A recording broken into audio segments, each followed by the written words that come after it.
Aujourd'hui, nous allons aborder un sujet qui suscite beaucoup d'intérêt. Beaucoup. Véritablement beaucoup.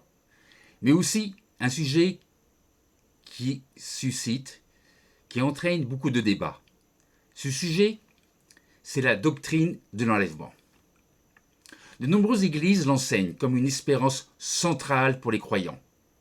D'autres églises, au contraire, estiment que cette doctrine repose sur des interprétations discutables, voire erronées, voire fausses, et que la théorie de l'enlèvement, l'enseignement de l'enlèvement, ne correspond pas à l'enseignement global de l'Écriture.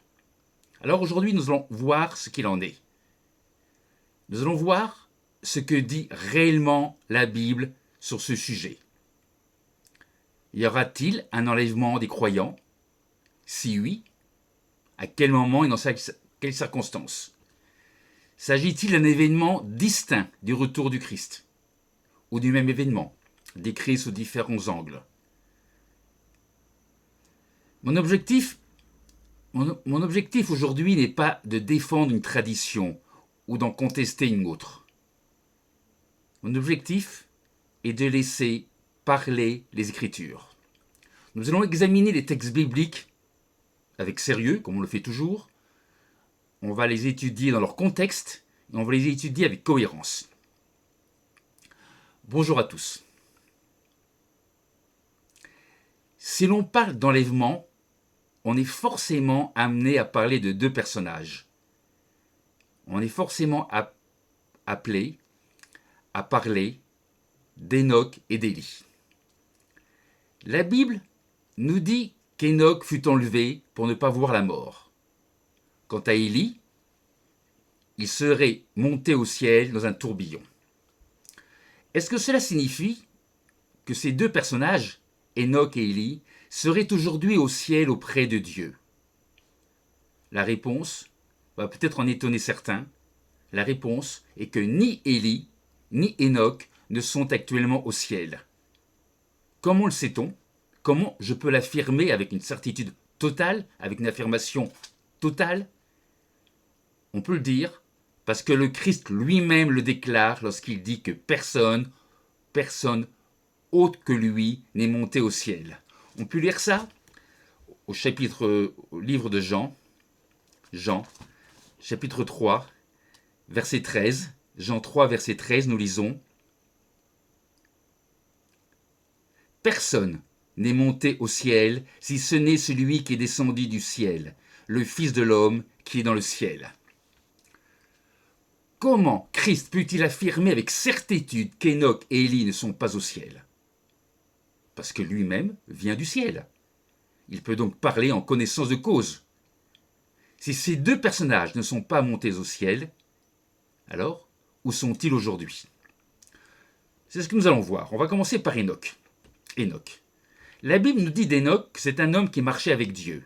On peut lire ça dans la Bible, on peut lire ça au Genèse 5, c'est tout au début. Genèse 5, verset 21.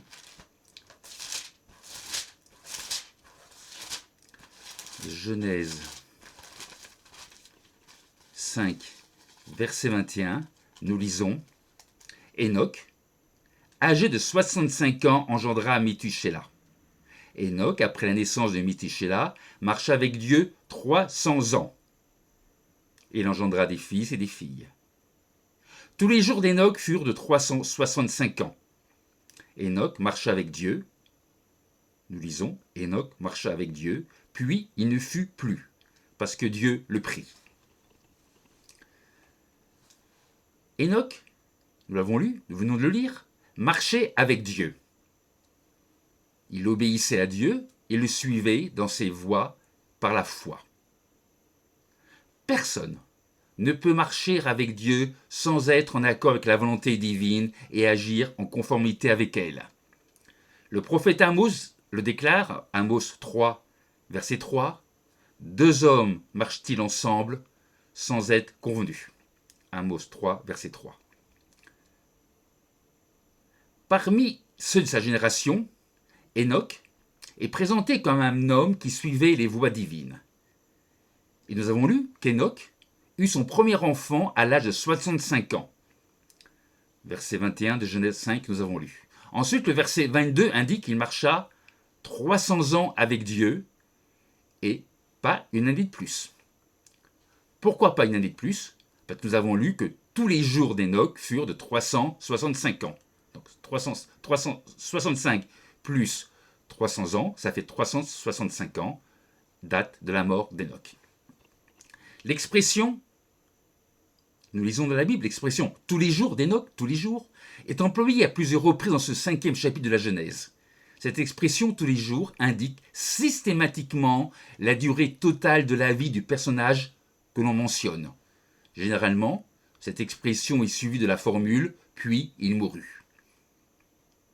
Ainsi, Enoch ne vécut pas plus de 365 ans, puisque tous ses jours furent de 365 ans. Dès lors, on peut en conclure qu'Enoch est mort à l'âge de 365 ans.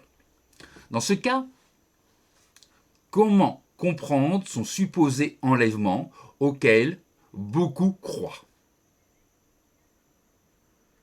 Sur quel texte précis cette conviction repose-t-elle? La réponse est qu'il n'y a aucun texte. Moïse n'a pas écrit qu'Enoch ne mourut point. Il n'a pas non plus écrit qu'il fut enlevé. Il faut faire attention à ce que nous lisons. Ce que Moïse écrit, c'est qu'Enoch marcha avec Dieu, puis il ne fut plus, parce que Dieu le prit. C'est ce que nous avons lu, Genèse 5, verset 24.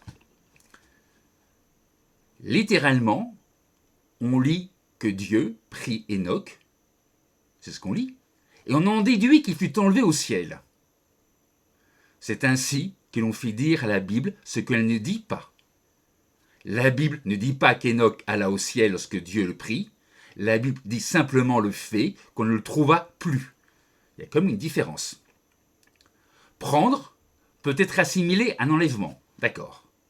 S'il y a eu un enlèvement, la Bible ne dit pas qu'Enoch fut transporté au ciel. La Bible dit simplement qu'il fut pris, ou si vous préférez, qu'il fut enlevé. Le mot hébreu, on va s'intéresser au mot hébreu pour le mot enlevé. Le mot hébreu pour dire qu'Enoch fut pris est lakash. L-A-Q-A-C-H.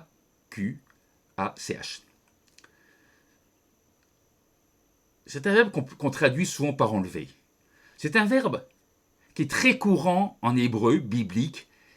C'est un verbe qui a plusieurs sens, qui peut signifier prendre, saisir, emmener, recevoir ou encore enlever. Enlever dans le sens de prendre avec soi.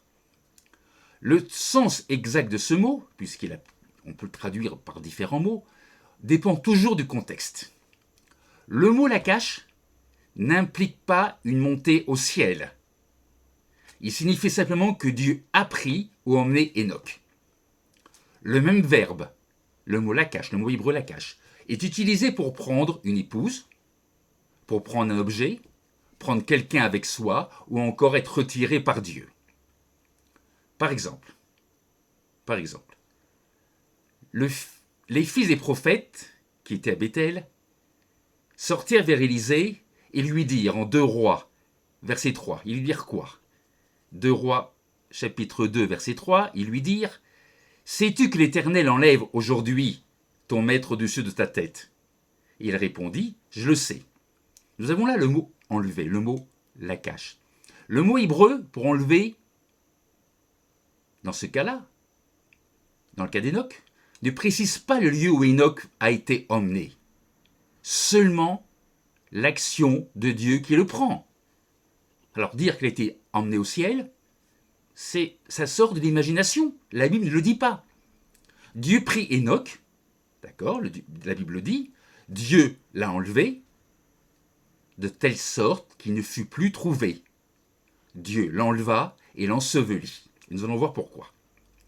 De même, en Deutéronome 34, verset 6, nous lisons que Dieu enleva Moïse du milieu du peuple. Enlevé du milieu du peuple. Ça ne signifie pas que Moïse est monté au ciel. Justement parce qu'après il est précisé, après quoi Moïse mourut et fut enseveli par Dieu. Et il est précisé d'ailleurs, si vous vous rappelez, que personne ne connaît le sépulcre de Moïse jusqu'à ce jour. Enoch, donc, s'il fut enlevé, il ne fut pas enlevé au ciel. Il ne fut pas rendu immortel. Il fut enlevé et on ne le trouva plus. Un point, c'est tout. Prétendre qu'Enoch fut enlevé au ciel, c'est faire dire à la Bible quelque chose que la Bible ne dit pas. Quelque chose que la Bible ne dit pas de près ou de loin. Enlever ne signifie pas rendre immortel. Enlever ne signifie pas aller au ciel. Et la preuve se trouve en haut dans le livre des Colossiens, chapitre 1, verset 13. Reportons-nous à Colossiens 1, verset 13.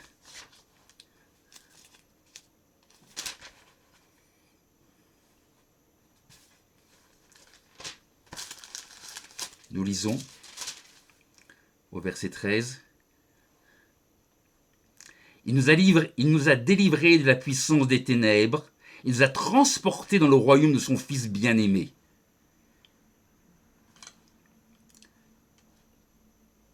Les chrétiens, ce que nous venons de lire là, les chrétiens sont déjà transportés, en quelque sorte enlevés. Mais ils sont transportés, ils sont enlevés symboliquement dans le royaume, mais restent mortels. Ils sont sortis des ténèbres, les chrétiens sont sortis des ténèbres, nous sommes sortis des ténèbres, sans être encore dans le royaume. Nous entrerons dans le royaume au retour du Christ. Les morts, tous les morts, attendent la résurrection et la vie éternelle. On peut voir ça en Hébreu, livre des Hébreux.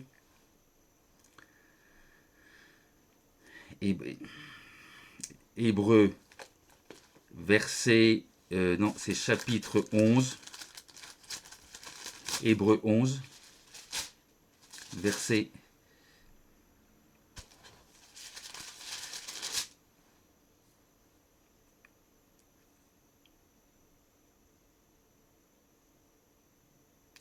tous ceux-là, verset 39 du chapitre 11 du livre des Hébreux, verset 39, chapitre 11, tous ceux-là, à la fois desquels il a été rendu témoignage, n'ont pas obtenu ce qui leur était promis.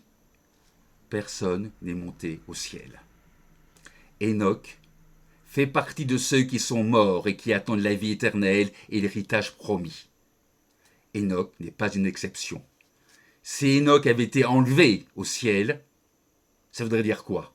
Ça voudrait dire qu'il aurait déjà reçu sa récompense. Ce qui est impossible. Car la Bible dit bien qu'aucun saint n'a encore reçu sa récompense. Puisqu'Enoch n'a pas reçu encore la vie éternelle, qu'est-ce qu'on peut en conclure? Il est mort. Il doit être mort. Et c'est exactement ce que Paul écrit en Hébreux 11, verset 13.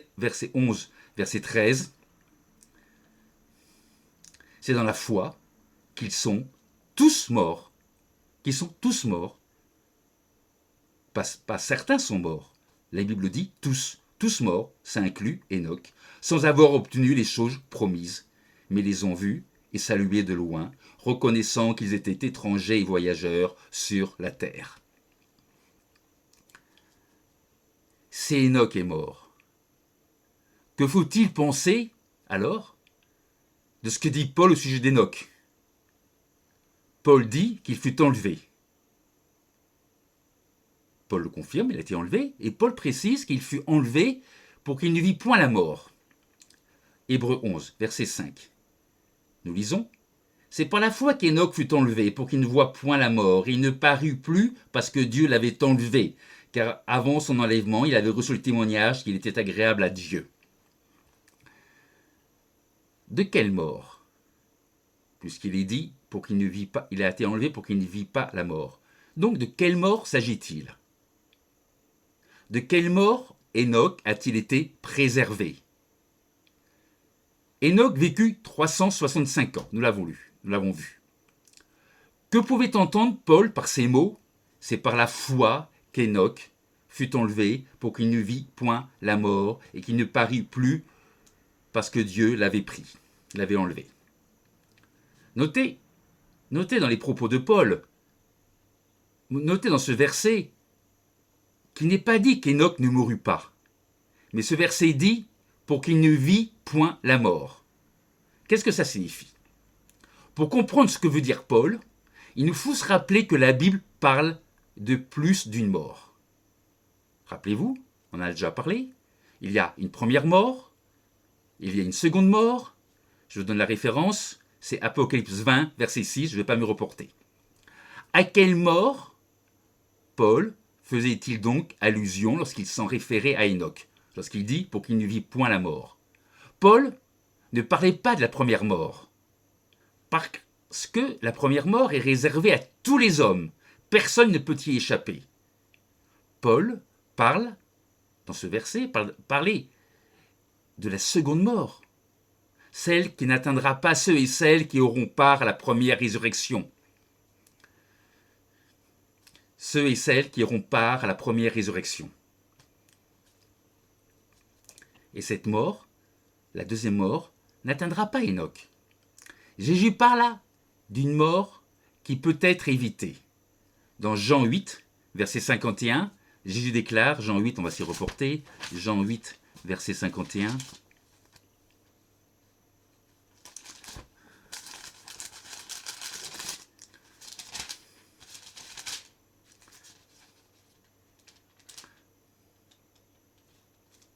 Jean 8, verset 51. En vérité, je vous le dis, si quelqu'un garde ma parole, il ne verra jamais la mort.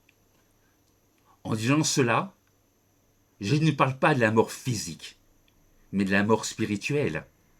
En Jean 11, verset 26, Jésus parle également d'une mort qui peut être évitée à condition d'observer les paroles de Jésus et de croire en lui. Et cette mort qui peut être évitée, ce n'est pas la première mort. Et c'est là que beaucoup se trompent. Car le monde, tout le monde passe par cette première mort. Personne ne peut l'éviter. Même les chrétiens qui gardent les paroles de Jésus passent par cette première mort. La mort qui peut être évitée, c'est la deuxième mort. Ainsi, maintenant vous comprenez, la mort à laquelle Enoch put échapper elle ne peut être que la seconde mort, et pas la première. Une mort qui jamais ne touchera ceux et celles qui auront part à la première résurrection. Jean 11, verset 26.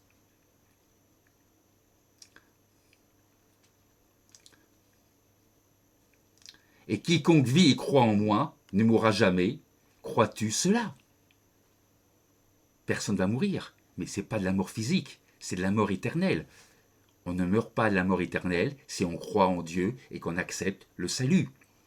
Enoch participera à la première résurrection parce qu'il a rempli les conditions. Il avait la foi, il croyait en Dieu, il lui obéissait. En conséquence, la seconde mort n'atteindra jamais Enoch à cause de sa foi et de son obéissance. Enoch plut à Dieu, nous l'avons lu, c'est écrit, et Dieu marcha avec lui. Par la foi, il fut séparé du monde et délivré du péché.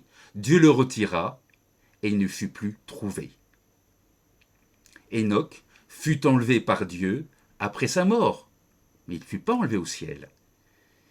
Enoch, de ce que nous comprenons en lisant la Bible, mourut prématurément, possiblement par homicide. Mourir à cette époque, mourir à 365 ans, à une époque où les hommes vivaient souvent jusqu'à 900 ans, mourir à 365 ans s'apparente à une mort prématurée. Et j'en avais déjà parlé dans une autre étude, Enoch fut tué par les Lémec, un descendant de Caïn, qui s'en vanta auprès de sa femme. Je vous donne la référence biblique, vous pourrez vérifier, c'est Genèse 4, versets 23 à 24. Dieu enleva le corps d'Enoch au vu et au su de son meurtrier. Dans quel but? Pour que son corps ne soit pas exposé publiquement et déshonoré. Dieu enlève le corps d'Enoch, qui est mort. Dieu ensevelit Enoch, et il est enseveli si parfaitement qu'Enoch, et c'est le même cas avec Moïse, Enoch et Moïse ni l'un ni l'autre n'ont jamais été retrouvés. L'un et l'autre reçurent une sépulture directement de Dieu. L'un et l'autre ne se trouvent pas aujourd'hui au ciel. Si Enoch était au ciel, comme certains le pensent, Moïse n'aurait pas écrit au passé qu'Enoch marchait avec Dieu. C'est écrit au passé, Genèse 5, verset 22. Enoch marchait avec Dieu. Si Enoch avait été enlevé au ciel, Moïse aurait dû écrire au présent. Il aurait dû écrire Enoch marche avec Dieu. Moïse emploie le passé parce qu'il sait.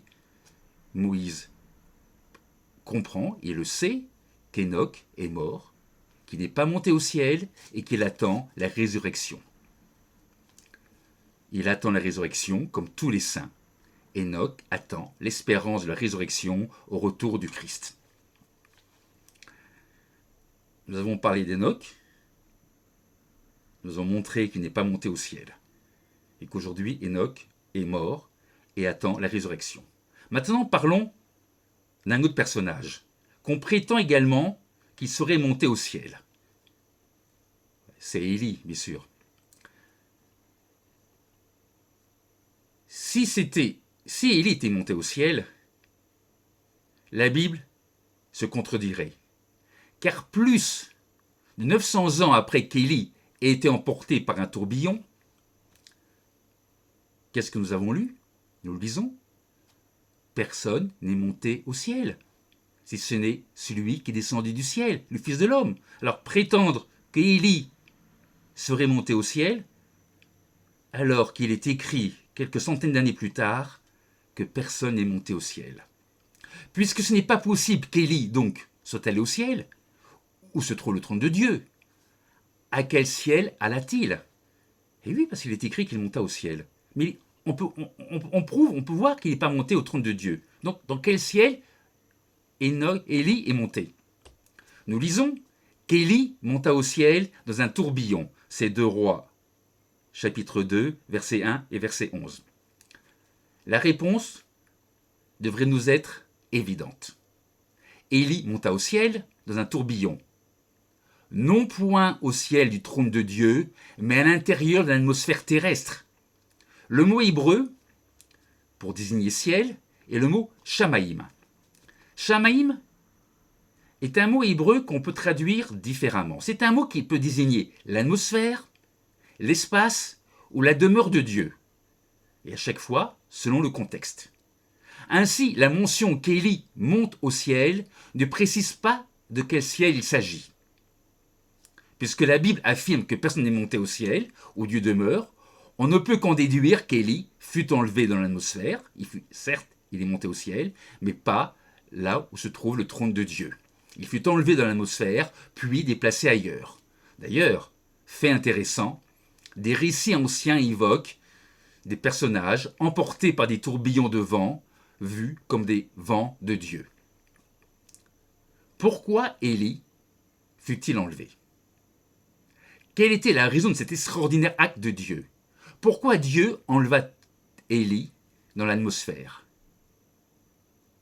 Ce n'était pas pour le rendre immortel. La Bible ne nous dit rien de semblable. Si Élie était monté au ciel, s'il avait été rendu immortel, comme certains le prétendent, est-ce que vous avez réfléchi à ce que ça implique? Ça implique qu'il aurait eu la prééminence sur Christ, ce qui l'aurait placé au-dessus de Jésus. Si Élie avait reçu l'immortalité définitive avant Christ, il aurait accédé à l'état glorifié avant Christ. Il aurait précédé la résurrection de Christ, il aurait été le premier homme immortel. Et cela aurait été en totale contradiction avec ce que nous lisons dans la Bible, dans 1 Corinthiens 15, verset 20, Christ est prémisse de tous ceux qui sont morts. Si Élie était monté au ciel, il aurait été prémisse. Mais non, c'est Christ. Donc Élie n'est pas monté au ciel. Puisqu'Élie n'est pas monté au ciel, je précise bien de quel ciel il s'agit, du ciel où réside Dieu, où s'est-il rendu? Élie ne monta pas au ciel où se trouve le trône de Dieu. Il ne pouvait pas non plus demeurer indéfiniment dans les airs. Alors, où est-il allé? Emporté dans un tourbillon, Élie a été déplacé et déposé ailleurs sur terre. Il a ainsi été mis à l'écart pour permettre à Élisée, son successeur, de prendre le relais et d'accomplir pleinement sa mission. Et fait intéressant, plusieurs années après son enlèvement, Élie est encore présenté comme vivant. La preuve, nous l'avons dans la Bible. Il envoie une lettre au roi Joram de Juda, ce qui suggère quoi? Qu'il n'avait pas été emmené au ciel auprès de Dieu. Alors, devant cette difficulté, certains disent qu'il aurait écrit cette lettre avant son enlèvement, ou que Dieu l'aurait dictée et aurait imité la signature d'Élie. C'est quand même comme argument, c'est un peu limite. Ce n'est pas ce que la Bible dit. La Bible attribue la lettre à Élie en personne.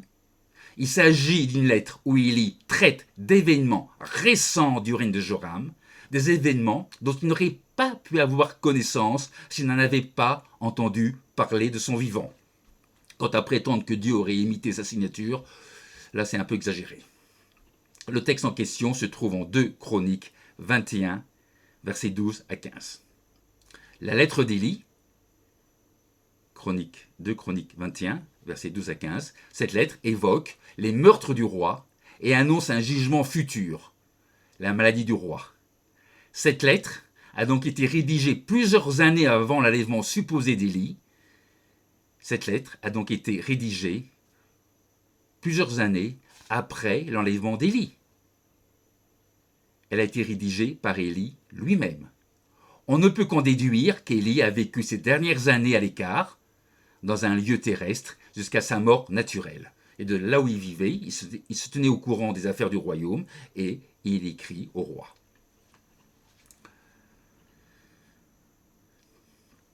Si on parle d'enlèvement, ce qui est le sujet de mon étude aujourd'hui, on se doit de parler de la transfiguration.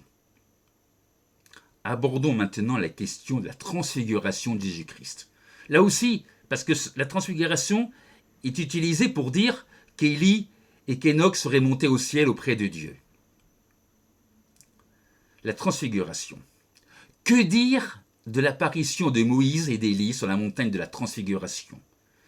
Les récits de cet événement se trouvent en Matthieu 17, versets 1 à 9, Matthieu 17, et en Marc, chapitre 9, versets 2 à 10. La Bible, notez-le bien, faites attention, la Bible appelle cet événement une vision. C'est une vision. Et une vision, ce n'est pas une réalité. Une vision, ce n'est pas une réalité matérielle, mais une manifestation surnaturelle.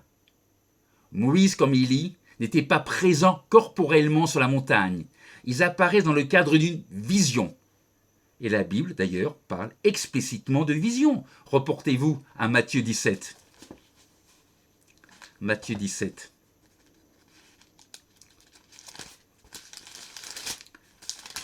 Matthieu 17, versets 1 à 9. Nous lisons. On va prendre directement le verset 9. Matthieu 17. Comme ils descendaient de la montagne, Jésus leur donna cet ordre: ne parlez à personne de cette vision, jusqu'à ce que le Fils de l'homme soit ressuscité des morts.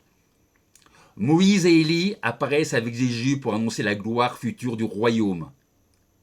Cette scène anticipe la gloire du Christ et les rôles des justes. C'est une vision. Leur présence, de ces personnages, leur présence dans cette vision doit être comprise comme une vision et non comme une présence physique. Voilà ce qu'il en est de la transfiguration.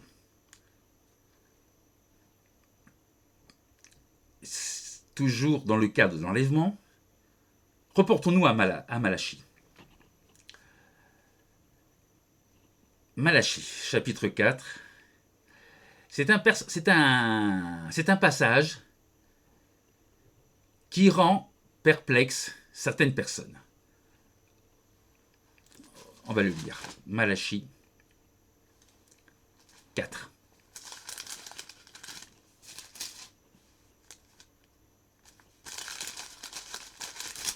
Malachie 4, verset 5.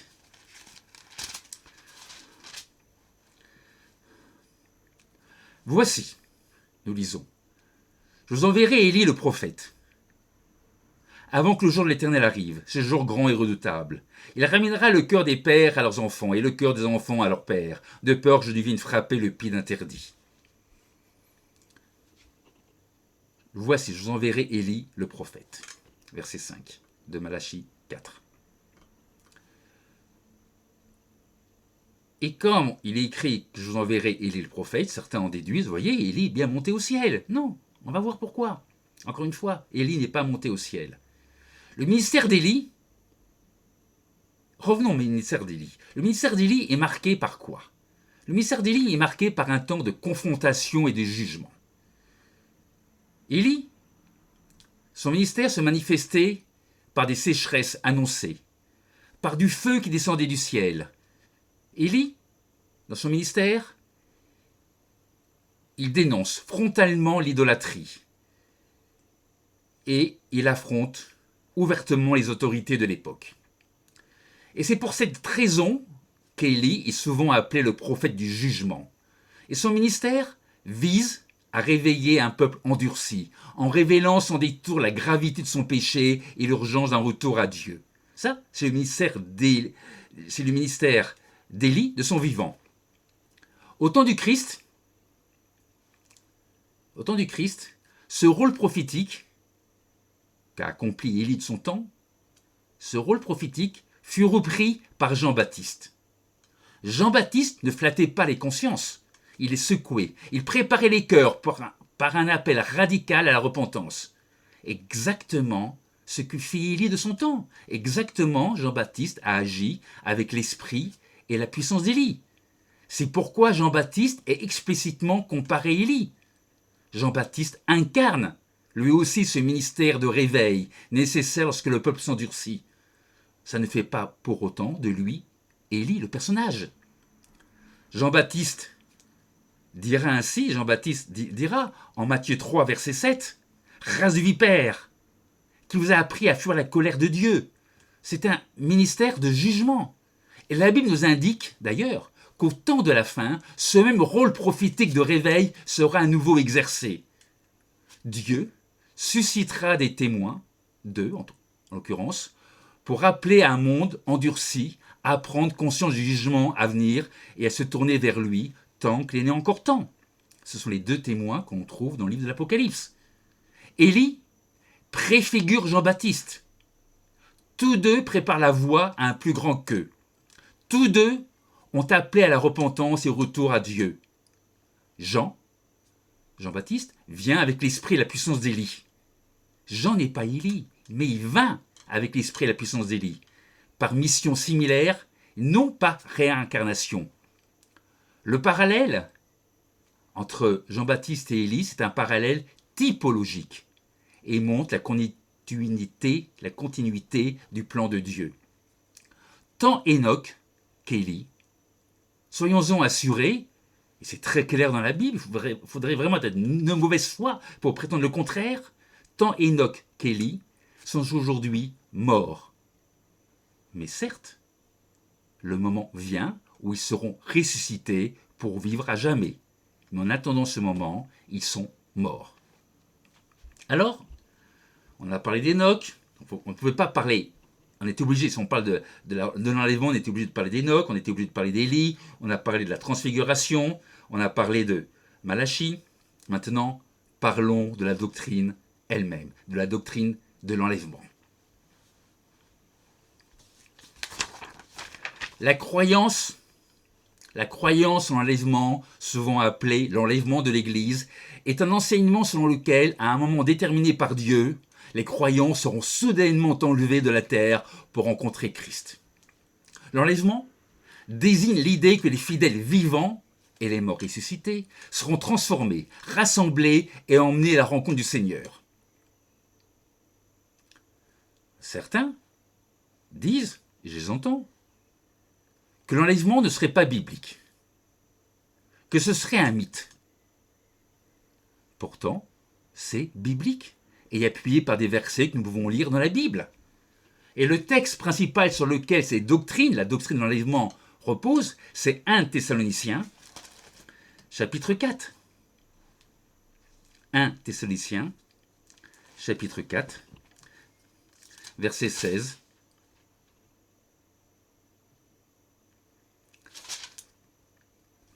Nous lisons: Car le Seigneur lui-même a un signal donné à la voix d'un archange et au son de la trompette de Dieu, descendra du ciel, et les morts en Christ ressusciteront premièrement. Ensuite, nous les vivants qui serons restés, nous serons tous ensemble enlevés. Voilà, le mot est prononcé. Nous serons tous enlevés, nous serons tous ensemble enlevés avec eux sur des nuées à la rencontre du Seigneur dans les airs, et ainsi nous serons toujours avec le Seigneur.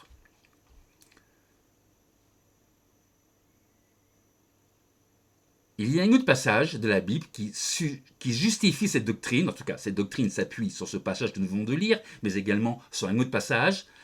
Un passage qui ne parle pas tant de l'enlèvement, mais de la transformation des croyants. Reportons-nous à ce passage, c'est 1 Corinthiens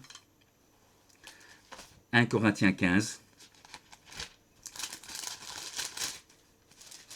1 Corinthiens 15, verset 51.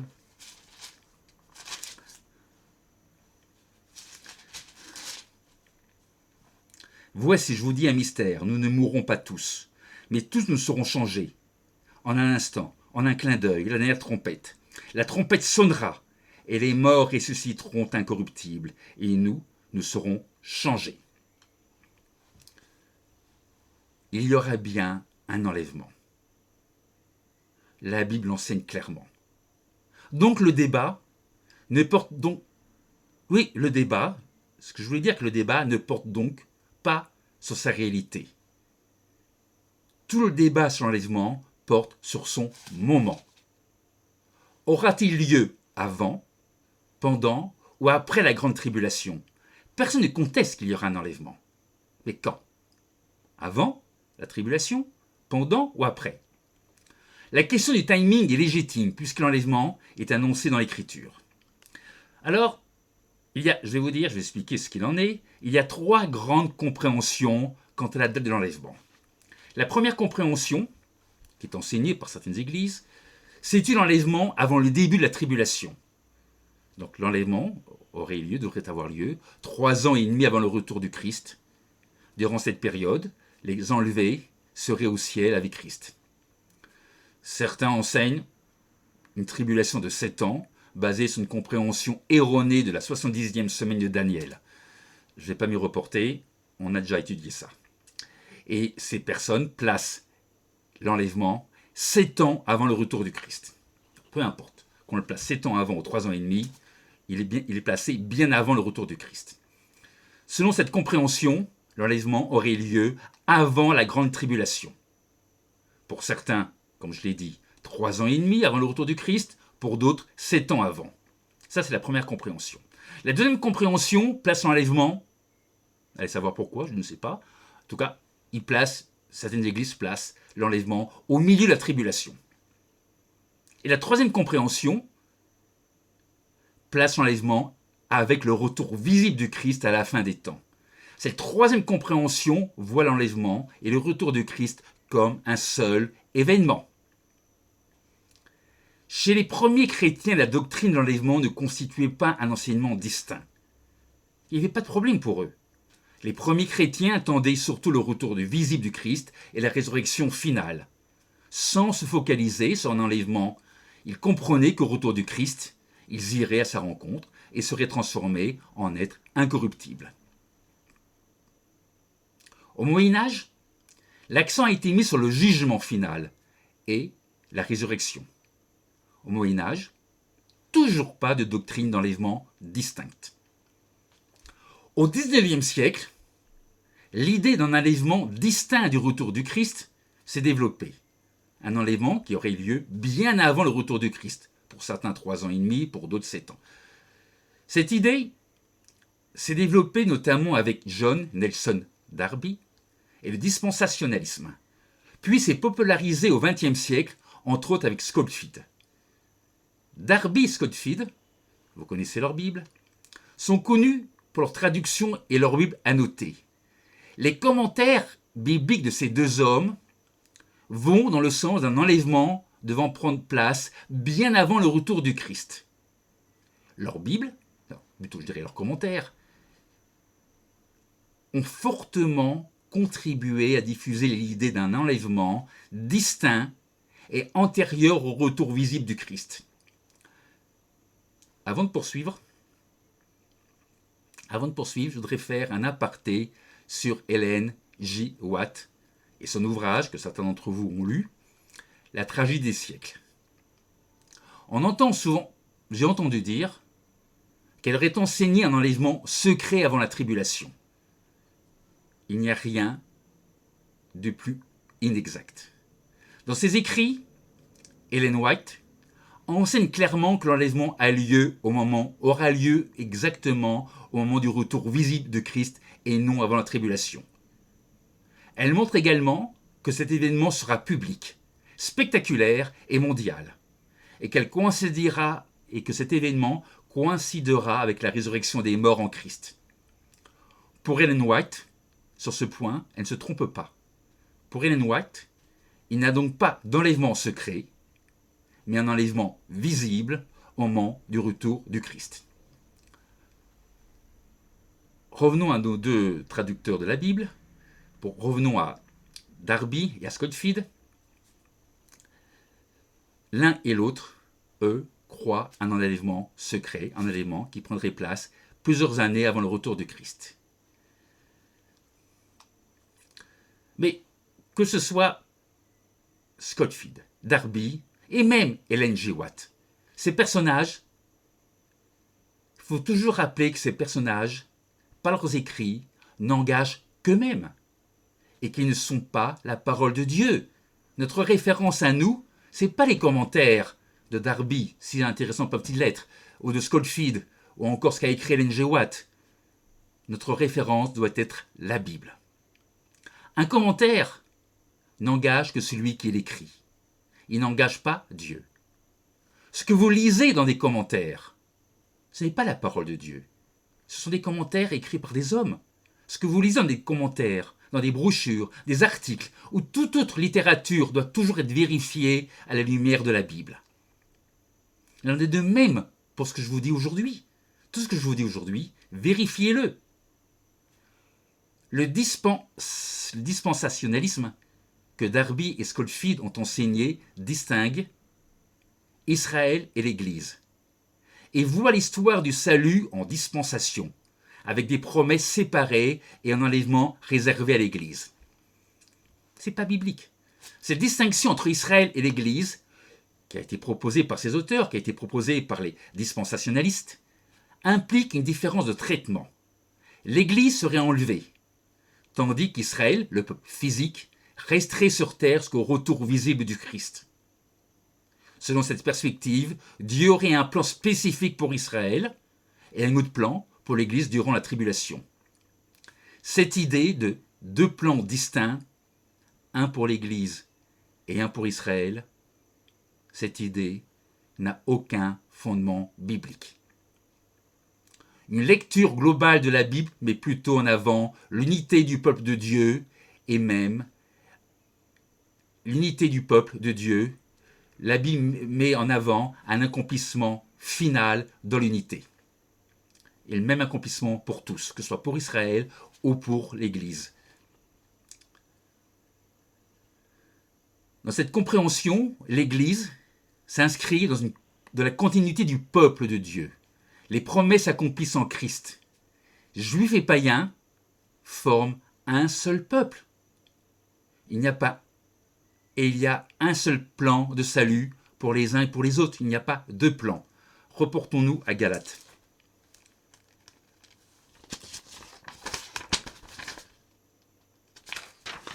Galates 2, Galates 3,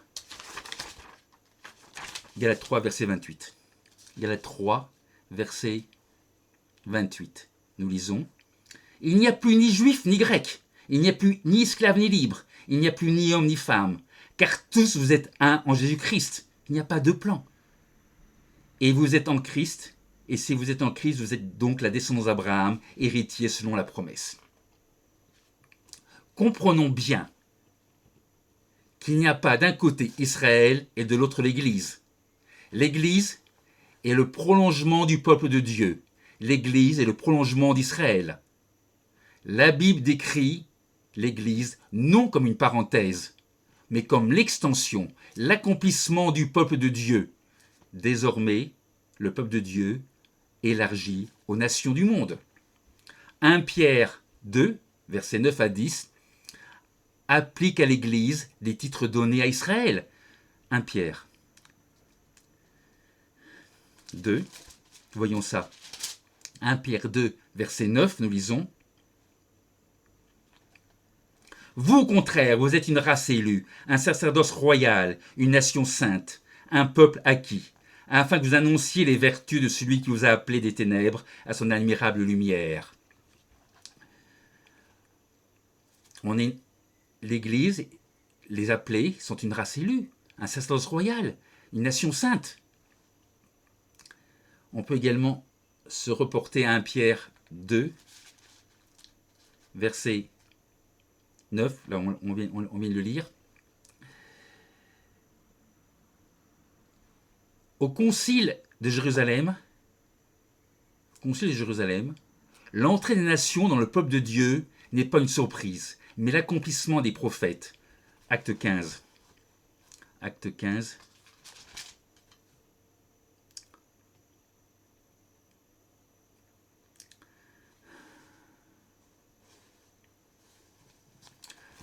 Acte 15, verset 13.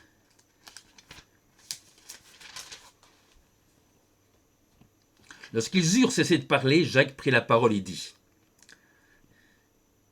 Hommes, frères, écoutez-moi. Simon a raconté comment Dieu a d'abord jeté les regards sur les nations pour choisir du milieu d'elles un peuple qui porte son nom. Et avec cela s'accordent les paroles des prophètes, selon qu'il est écrit. Après cela, je reviendrai, je relèverai de sa chute la tente de David, j'en réparerai les ruines et je la redresserai.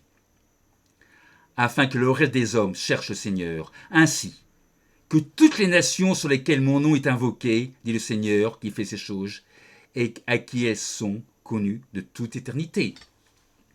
En d'autres termes, les païens ne sont pas un peuple à côté d'Israël. Les païens sont intégrés. Autrefois, étrangers aux alliances, les non-israélites, maintenant, sont désormais concitoyens des saints et membres de la maison de Dieu. Le langage des apôtres est celui de l'intégration, non de la séparation. C'est aussi ce langage d'intégration que Dieu attend de nous. Il ne peut y avoir d'un côté Israël et de l'autre l'Église. Toutes les promesses s'accomplissent en Christ. Le centre de gravité n'est pas un calendrier en 2 programmes, mais la personne du Messie. Luc 24, versets 27 et 44. Luc 24, versets 27 et 44. Dans ces versets, Jésus explique que la loi, les prophètes et les psaumes parlent de lui. L'Ancien Testament se lit comme une route qui mène à Christ. En Galates 3, verset 16, Paul souligne que la promesse faite à Abraham vise ultimement la semence, c'est-à-dire Christ. Les promesses à Abraham ne sont pas annulées, elles sont personnifiées et s'accomplissent en Christ.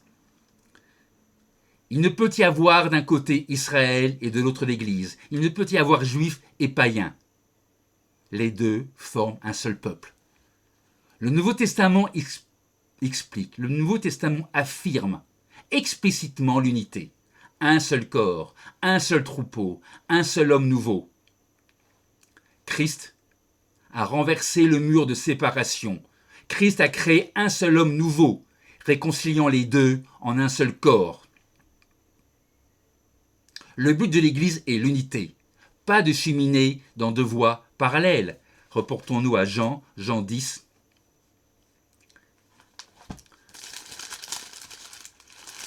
Jean 10, verset 16. Nous lisons. J'ai encore d'autres brebis qui ne sont pas de cette bergerie. Celles-là, il faut que je les amène. Elles entendront ma voix, il y aura un seul troupeau, un seul berger. Il ne peut y avoir d'un côté Israël et de l'autre l'Église. La Bible n'enseigne pas deux chemins. Un chemin qui serait pour Israël, un autre qui serait pour l'Église. Mais la Bible enseigne un seul chemin, un seul salut par la grâce, reçu par la foi, un seul chemin à toutes les époques. Romains 3. Romains 3, verset 29.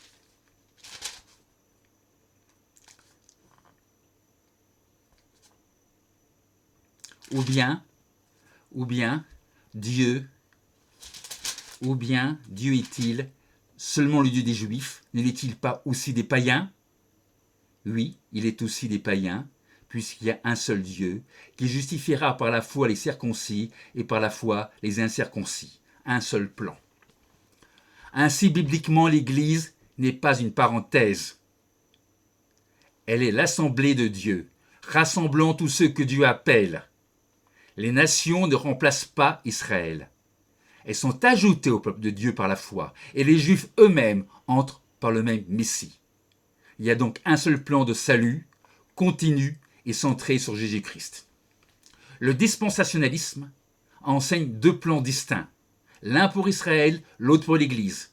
Mais cette compréhension est contestée, cette compréhension est fausse. Elle s'annule avec de nombreux versets bibliques qui soulignent l'unité du salut en Christ.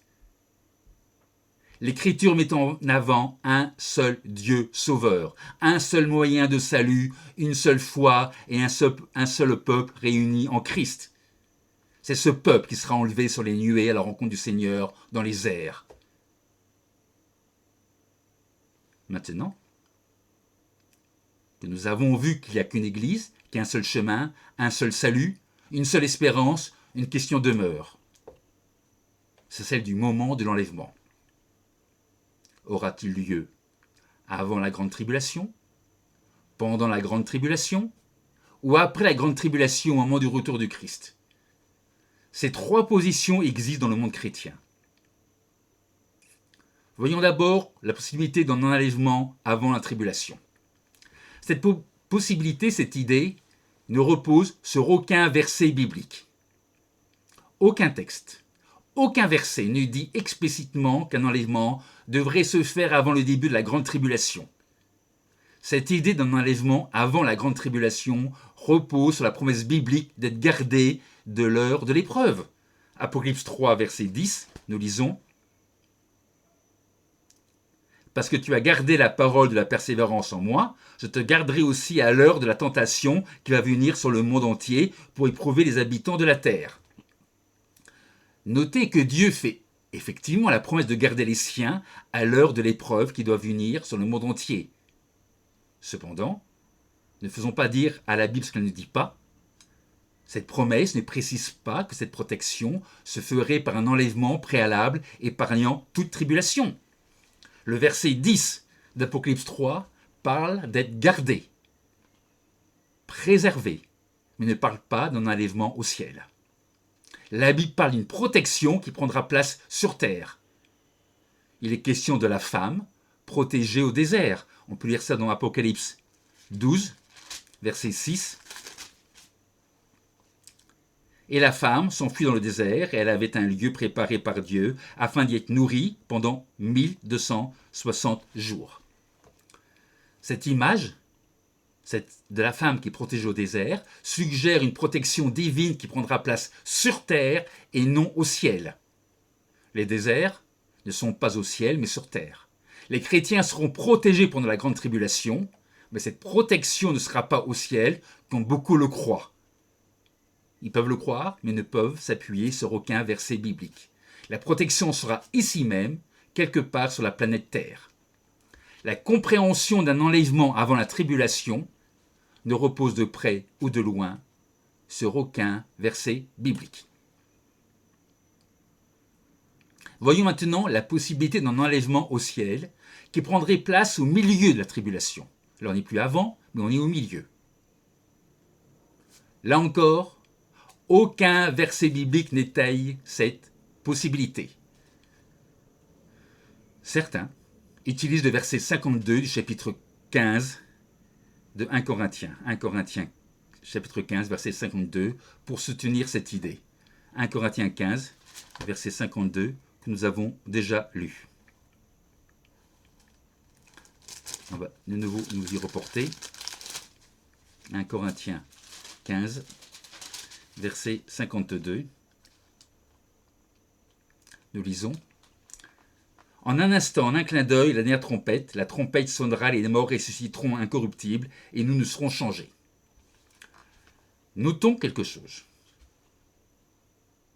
Il y est question, dans ce que je viens de vous lire, de la dernière trompette. La dernière trompette, vous connaissez tous le plan, les prophéties. La dernière trompette, ce n'est pas le milieu de la tribulation. La dernière trompette, c'est la fin de la tribulation. La dernière trompette, c'est celle qui annonce le retour du Christ, et c'est à son retour que l'Église sera enlevée à sa rencontre. Cela nous amène à la date à laquelle prendra place l'enlèvement. L'enlèvement prendra place à la dernière trompette, à la fin de la grande tribulation, non pas avant et pas au milieu non plus. L'enlèvement prendra place juste avant le retour du Christ. L'enlèvement sera l'époque de la résurrection de ceux et celles qui sont morts en Christ, auxquels se joindront les vivants, qui ont reçu le Saint-Esprit et qui auront persévéré dans la fidélité jusqu'au moment de l'enlèvement. On parle toujours d'enlèvement, alors que le terme exact serait plutôt une rencontre, un rassemblement, une élévation à la rencontre du Christ. Tous ces mots, enlèvement, rencontre, rassemblement, élévation, ont une correspondance biblique. Ces mots désignent ce que la Bible appelle cela la première résurrection. La première résurrection n'est ni un enlèvement au sens crapulé du terme, ni une fuite, ni une volonté de fuir la tribulation. Ce ne sera pas non plus un événement silencieux et caché. Ce sera littéralement un événement grandiose où l'Église ira à la rencontre de son époux Christ. L'une des raisons de croire à un enlèvement secret vient du mot même d'enlèvement, qui dans le langage courant évoque un acte criminel. Si je vous parle d'enlèvement, vous avez tout de suite en tête l'idée de quelque chose qui est criminel, quelque chose qui est secret, quelque chose qui n'aurait pas dû se produire, quelque chose de violent, proche du kidnapping. Et cette confusion est renforcée par l'anglais. Dans le contexte biblique, en anglais, on emploie le mot rapture pour désigner l'enlèvement des chrétiens au retour du Christ. Le mot rapture vient du latin raptus, à l'origine du mot français rapt, qui désigne un enlèvement par force ou par séduction. Pourtant, le mot enlèvement au sens biblique ne correspond en rien à ces idées. Il ne s'agit ni d'un acte criminel, ni d'un acte furtif ou malveillant, mais d'une rencontre glorieuse, publique et voulue par Dieu, décrite comme l'accueil des croyants auprès du Christ. Je vous donne la référence, je ne vais pas me reporter, c'est 1 Thessaloniciens, chapitre 4, versets 16 et 17. Ainsi, bibliquement parlant, l'enlèvement, ce sera le rassemblement et la transformation des chrétiens. Ce ne sera pas un rapt, au sens humain du terme. Et la première résurrection coïncidera avec le retour au visible du Christ. On peut se reporter à Matthieu 24.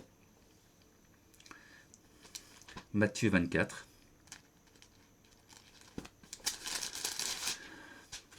Verset 29.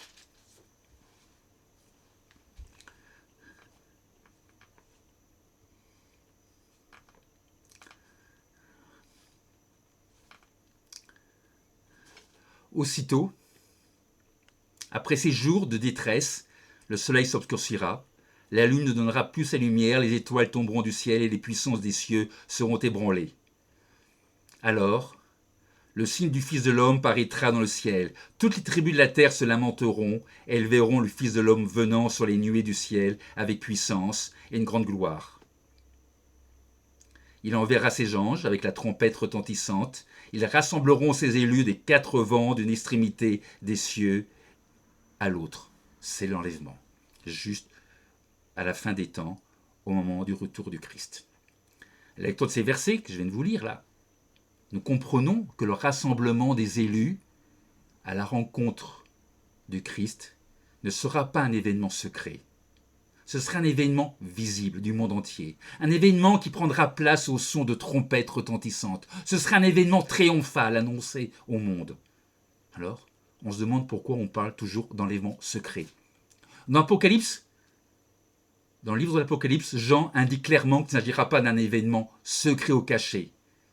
Apocalypse 1, verset 7, nous lisons Apocalypse 1, verset 7. « Voici, il vient avec les nuées, et tout œil le verra. » Apocalypse 1, verset 7. C'est un événement dont il est question dans plusieurs passages de la Bible. L'idée d'un événement secret n'est pas dans la Bible. Le rassemblement des élus, si on appelle cela un enlèvement, aura lieu en même temps que le retour du Christ. Au lieu d'employer le mot enlèvement, on devrait utiliser, comme je l'ai dit précédemment, l'expression première résurrection. Première résurrection. Enlèvement, résurrection et retour du Christ doivent être vus comme un seul événement. Même cet événement, même si celui-là, cet événement va s'étaler sur plusieurs jours. Reportons-nous à nouveau à Jean. Jean 6, verset 39.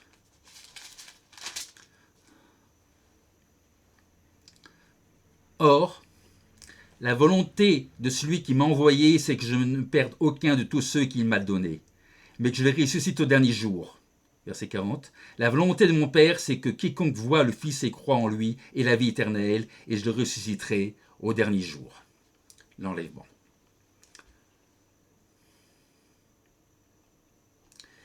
L'étude des Écritures montre que la question de l'enlèvement est avant tout liée au retour de Jésus-Christ. L'enlèvement est lié à la résurrection des morts en Christ et au rassemblement des fidèles auprès de leur Seigneur. La Bible affirme clairement le retour certain de Christ, la résurrection des justes, la transformation des croyants et le rassemblement des élus. Tous ces événements bibliques ne forment qu'un seul événement. Il s'agit de la première résurrection qui aura lieu à la dernière trompette. Cela ne se produira pas à n'importe quelle trompette, mais à la dernière trompette. Une autre erreur fréquente consiste à penser que le royaume de Dieu commencerait sur la terre. Il ne commencera pas sur terre. Il débutera d'abord au ciel. Les chrétiens glorifiés après l'enlèvement, ils seront faits rois et sacrificateurs pour Dieu. Nous allons monter à la rencontre de Dieu, la rencontre de notre Seigneur. Et ensuite, nous reviendrons sur la terre avec Christ pour y établir le royaume.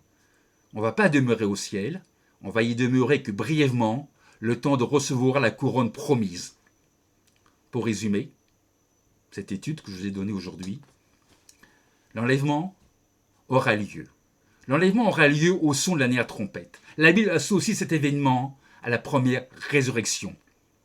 Au ciel, les chrétiens recevront la couronne promise. Puis, ils redescendront avec Christ sur la terre pour instaurer le royaume de Dieu. 1 Pierre. Premier livre de Pierre, ce sera mon dernier verset, 1 Pierre, chapitre 5, verset 4. Nous lisons 1 verset 4. 1 Pierre, chapitre 5, verset 4. Et lorsque le souverain berger paraîtra, vous obtiendrez la couronne incorruptible de la gloire. Pour terminer cette étude sur l'enlèvement, je dirais que cette question peut nous faire perdre de vue l'essentiel. L'essentiel n'est pas de connaître le calendrier prophétique avec exactitude. En ce qui nous concerne, l'essentiel est la préparation spirituelle. Il nous est dit de veiller, de persévérer et de demeurer fidèle. Tout le reste est secondaire. La question de l'enlèvement ne se posera réellement qu'à ceux qui auront veillé, persévéré et demeurer fidèles. Certains d'entre nous, sont préoccupés par l'idée de fuir les épreuves à venir. Cela peut se comprendre. Mais ce n'est pas une bonne préoccupation. La seule vraie préoccupation devrait être d'être trouvé fidèle au retour du Christ. L'enlèvement n'est pas une fuite, mais l'aboutissement de l'espérance chrétienne. Alors, la vraie question n'est pas seulement de savoir quand aura lieu le rassemblement des croyants, mais dans quel état spirituel serons-nous lorsque Christ reviendra. Là est la véritable question. La Bible met davantage l'accent sur la préparation spirituelle que sur une chronologie détaillée. L'appel constant de l'Écriture est de veiller, de préserver, de persévérer et de rester fidèle. De rester fidèle jusqu'au retour du Christ. Ne l'oublions pas. Restons focalisés sur l'essentiel plutôt que sur des questions secondaires. Je souhaite à tous et à toutes un excellent sabbat.